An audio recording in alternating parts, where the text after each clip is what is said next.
understood it yet? We are in war.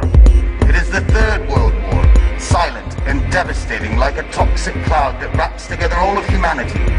As with every war, the goals are always the same: divide, conquest, and destroy. The only difference is now, the weapons are not guns or bombs or missiles. They are called spread, BCE, swap, austerity, fiscal compact, ESM, credit rating, and many more.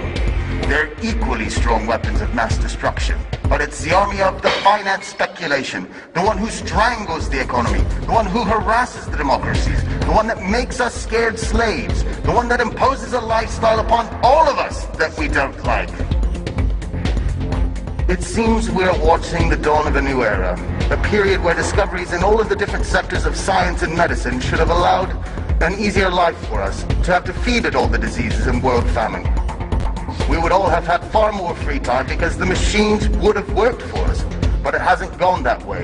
The modern world obviously needs some improvement. Cancer and other epidemic diseases are responsible for deaths at an unstoppable rate. The pandemic spreads globally and increases like the incomes for the pharmaceutical industries. Hunger in the world has not been defeated. Violence keeps devastating entire world areas, and a situation of poverty is forcing entire populations to migrate. The United States are just like the old and beloved Europe, where the social differences are getting wider. Rich people are becoming more rich.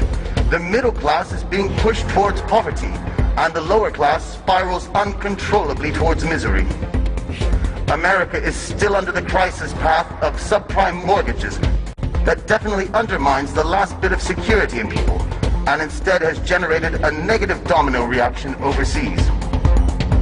On the other side, the European side, the EU states themselves are so strangled by debt balance sheets that a big part of the state income is destined to pay just the interest without any possibility to reduce the debt itself. America and Europe should have been the ones supported by the rest of the world. Instead, they have been crushed by the most powerful financial crisis in history, which has brought social and cultural implications still to be fully understood. Are we so sure that the American and European situation had different origins as the media wants us to believe? Or instead, are they just two faces on the same coin? Maybe it's the final attack for the world supremacy from an entity that doesn't have a flag or state or affinity. The New World Order, the one of finance, which has slowly taken control, taken it away from the politician, which has in turn become a slave to the system. Nobody tries to raise their voice. No single representative of the sovereign population dares to speak up. But I will. We have to reclaim the power, to snatch it away from the powers of finance, the finance that magically creates money from nowhere. We must instead give it back to the citizens of the economy in the name of prosperity, wealth, and freedom. No political leader will ever say that money is being printed in a private institution. However, the European Central Bank is private, and the American Federal Reserve is private. And yet, the banks flutter on nothing.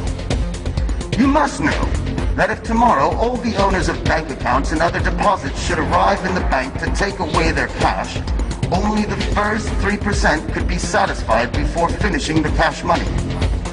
Don't believe me? Have a look at what Cyprus is facing now. More countries are destined to follow. Maurice Allais, winner of the Nobel Prize for Economics, wrote in 1999, "The actual money creation from nowhere, operated by the bank system, is identical to the creation of money by forgers. The results are basically the same. The only difference is who gets the profit of it." More than 80 years ago, Bertolt Brecht wrote in Santa Giovanna di Mascelli that it was more criminal to establish a bank and then rob it. Aha! Now there's a true prophet. At the time, the weapons of mass destruction were not yet created by finance. Which ones? Well, between the lies and the misleading, all at the service of finance, the choice is huge.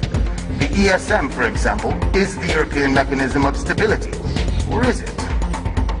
The new Save the State funds, or as we all know in reality, are the bailouts to help just the banks and businesses. Just take a look at Greece. For all of this support, 52% goes to the international banks and to the business owners to help them. to reward them, to save them. There is 23% which goes to the European Central Bank. Then there is 20% which is designated for the Greek banks. And finally, just a meager 5% actually goes to the Greek state and their citizens. Something, or should I say some things, are clearly wrong here. You must understand something. The user is only afraid of one thing, which is that his client will die. The user has to constrict them so he can make them a slave, but the client doesn't have to die. I'd like you to keep in mind something very important, which is when all of us are asked to tighten up the belt, is Europe asked to do the same? This is bullshit. Sometimes there's a gentleman who asks us just that. Mr. Van Rompuy, President of the European Council, elected by governments and not by the citizens. This person has been called out publicly by a British deputy in 2010 as being, quote, expert, capable, and dangerous, the silent killer of European democracy and European nations. No. He is wrong. He is just another slave of finance. A slave of the big banks, of Goldman Sachs, One for All, the big names, Bilderberg, Aspen, Trilateral, and these names, these conspirators, they all want us to believe that it's a lie. Conspiracies, as they call it, but instead it's all true. We are familiar with one of the big, powerful people in the world. 50 years ago, in 1963, President Kennedy signed the 1110 Act, where he took away the exclusivity from the Federal Reserve and gave the Treasury Department the faculty to print money. This was a big strike to overpower the Fed, which, by the way, is a private bank, and also the banking system. It was June 4th, 1963, and less than 6 months later, President Kennedy was killed. Coincidence? Obviously. You must realize that changing politics is simply not enough. Even swapping out the old castes in the current parliament won't work. The real revolution is an internal act. It is in our conscious, and it is based on changing our mental perception, to pass our egocentrism, and to acknowledge what is the final goal in our society. Not the profit for a few, but a wealth for all.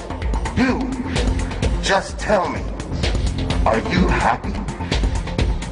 So, from this moment, since the finance started the war, I declare to the men and women of power, so big, so few, so timid, with what weapons shall we fight back? With the power of information, with communication and the sharing of my knowledge, with all of the people in the world rising up as one voice. Now, they know that I know, but now you know as well. My friends, happiness is freedom. Freedom is still in the distance, but the choice has been made.